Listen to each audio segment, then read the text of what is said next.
फूहर पातर गवला। भोजपुरी संगीत के पीछे कितना गंद मचौला।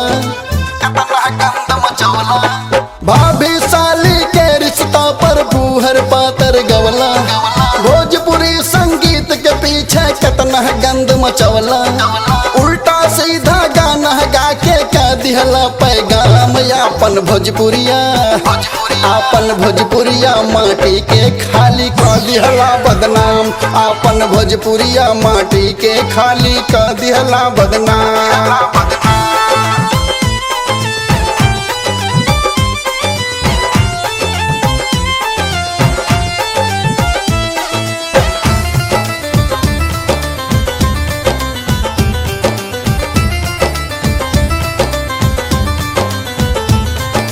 भोजपुरी के लाज बचावे खातिर आई व्यास जी।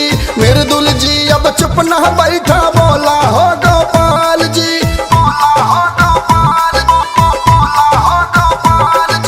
भोजपुरी के लाज बचावे खातिर आई व्यास जी। मृदुल जी अब चुप न बैठा बोला हो गोपाल जी। मदन राय जी ढोर पकड़िला घोड़ा बिना लगाम। आपन भोजपुरिया आपन भोजपुरिया माटी के औरी का दी है बदनाम। आपन भोजपुरिया माटी के नाता का डरी है बदनाम।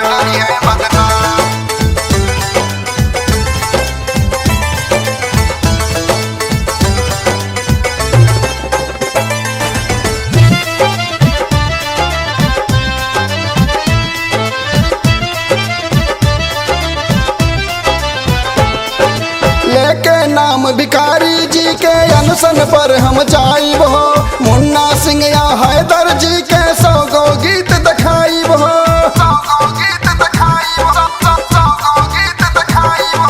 लेके नाम भिखारी जी के अनशन पर हम जाइब हो।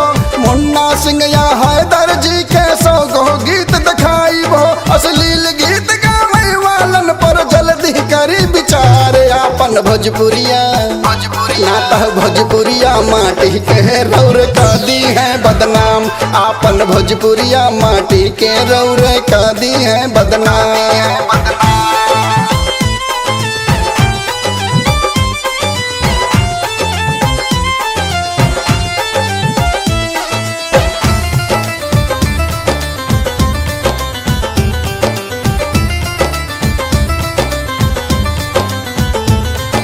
हाथ जोड़ के माफी मांगे संजय फैजवादी हो।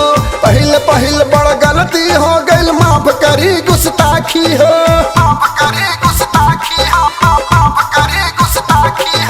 हाथ जोड़ के माफी मांगे संजय फैजवादी हो।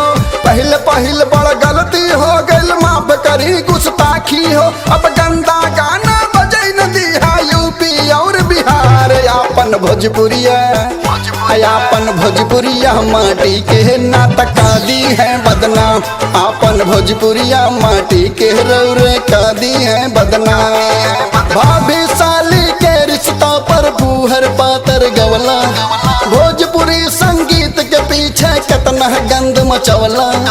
उल्टा सीधा गाना गा के का दिहला पैगाम आपन भोजपुरिया।